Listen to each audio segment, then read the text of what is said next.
The Earth-World Empire was a large nation located on the eastern half of the Varno continent.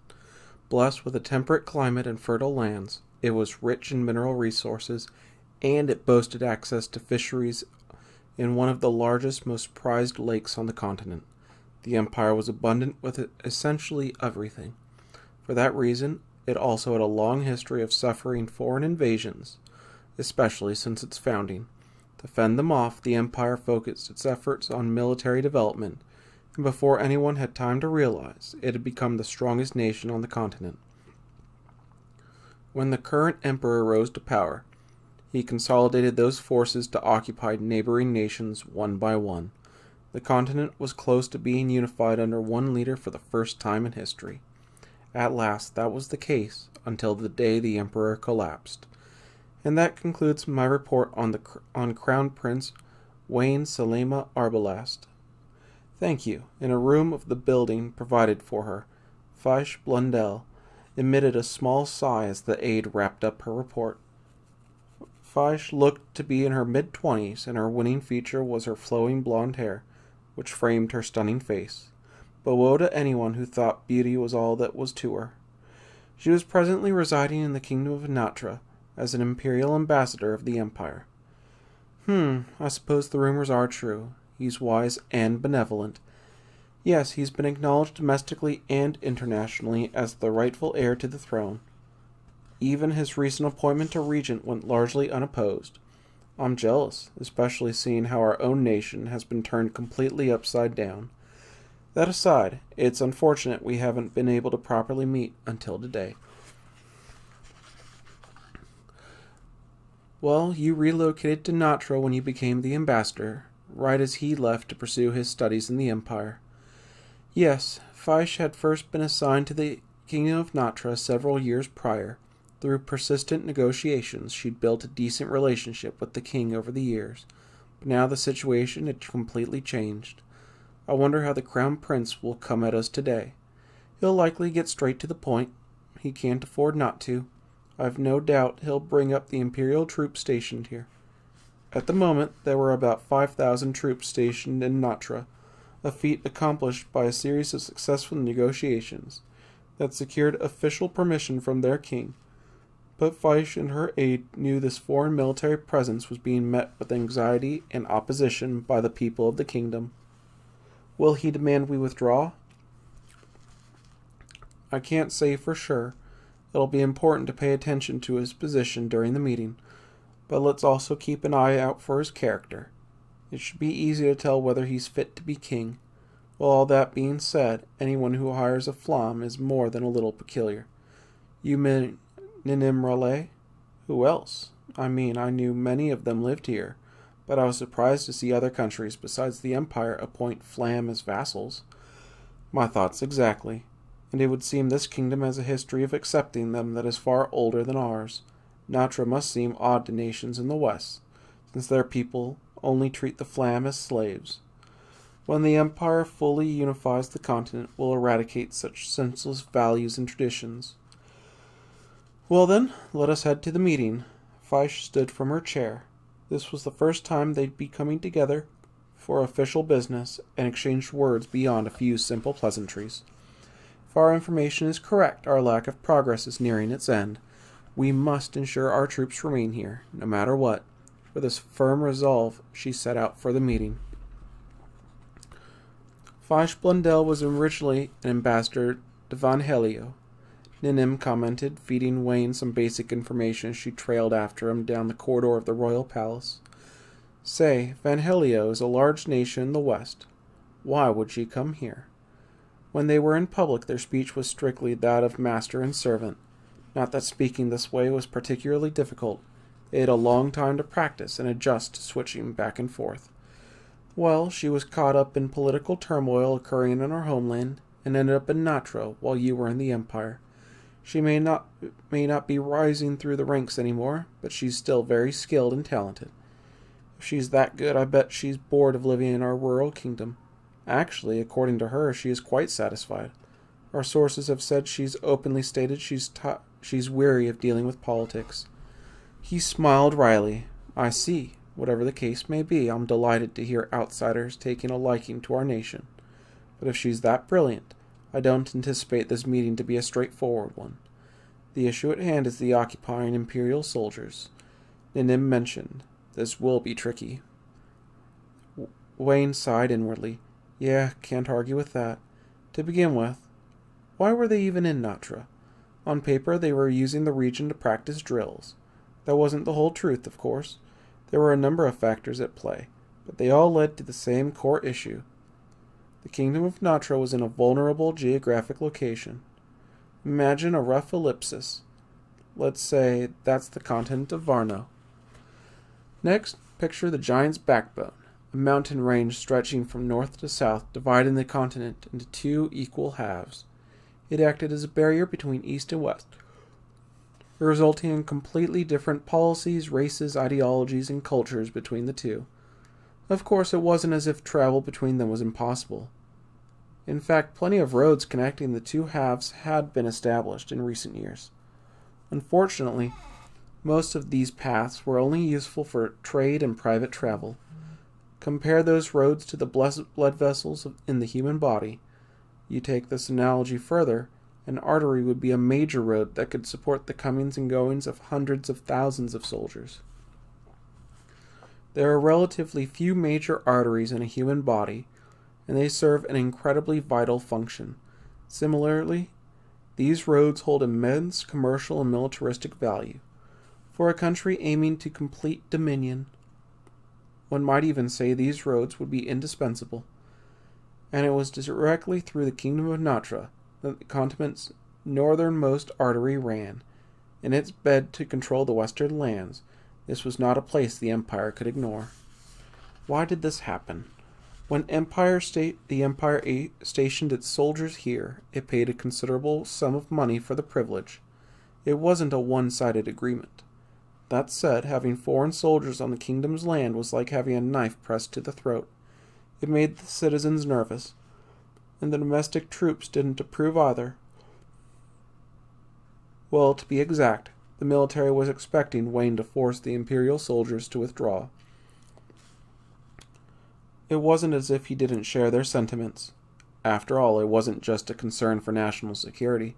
It was a matter of honor. But there was a reason Wayne was unable to grant their wish. And for that reason was, drum roll please, frankly, I want to butter him up. And there it is. Honestly, going up against a huge country would be a pain in the ass. And we could really use the money. I'm totally fine with the whole deal, really. First and foremost, Wayne had studied in the Empire, meaning he had a solid understanding of their military prowess. But ignoring the wishes of his troops would also present a problem. I mean, the only reason my rise to regent was so smooth in the first place was because the vassals have high hopes for me. If I disappoint them by immediately wagging my tail at the Empire, it'll make things tough from here on out. And if I tick off the military, there's the possibility of a coup. He was damned if he did and damned if he didn't. As Wayne internally lamented and moaned over his crisis, he realized his aide was gone. Ninim? Pardon me. Ninim appeared from the shadows. We've just received word from our spies in the Empire. Word? She handed him a letter. Wayne read its contents. Is that so? He cocked an eyebrow. There's no doubt that the ambassador caught wind of this too. In that case, he closed his eyes for a moment, then started forward. Let's go, Ninim. I've got a plan. Right. But what's your plan again? I've decided, Wayne hinted with a grin. We're taking it all. It's been quite some time, Your Highness, greeted Faish Blundell upon Wayne's arrival. Ninim in tow.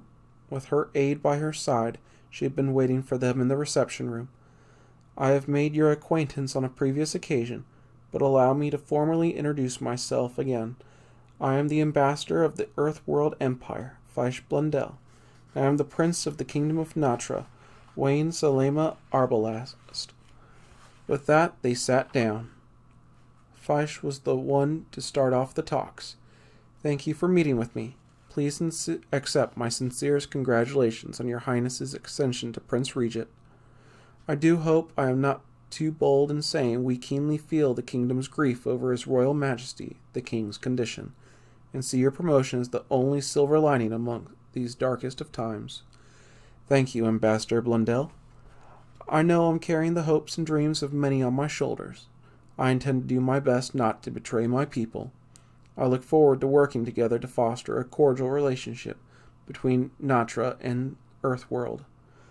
Of course, Your Highness. The meeting began on a harmonious tone. The two exchanged pleasantries and discussed topics with no real meaning of consequence. Or it might appear that way. In reality, they were sizing each other up and taking note of their opponent's character. On one hand, you had an acting head of state, on the other the ambassador of a powerful nation. They sat face to face, eyeing each other. You might even call it a joint effort. The tension in the room bubbled, palpable in the air. The audience observing them understood.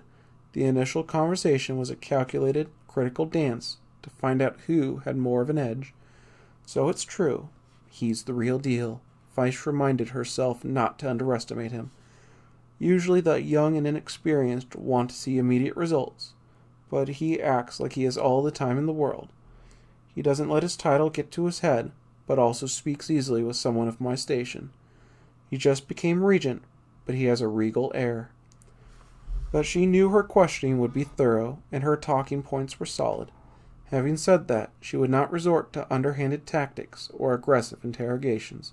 She needed to remain calm. This opponent was very hard to read. When she was his age, she certainly didn't have this much wisdom and tact. She knew this much for sure. If I'm not careful here, I'm done for. She set her senses to high alert and braced herself. As Faish was busy with her own thoughts, something else distracted Wayne from the task at hand. Holy, her boobs are huge. He was the worst of the worst. I didn't notice when she introduced herself, but wow. They're really something else. I know they're two bundles of fat, but it's like they've taken on a life of their own. Is it because the Empire is overabundant in pretty much everything? I mean, when you compare them... Wayne turned around to look at Ninim, who was jotting down notes behind him. Well, more specifically, at her breasts. Yep, the gap in destructive power is pretty obvious. Her quill pen stabbed the back of his head. Ow. Your Highness? Oh, no, just a bit of a headache. I guess losing sleep over work isn't the best idea. He suggested in a hurry to smooth things over. Ninim passed a document to him from behind. Be serious, it said. How the hell did she know what I was thinking? He shivered at the thought of women's intuition. He was still considering this frightening idea when Faish smiled gently at him.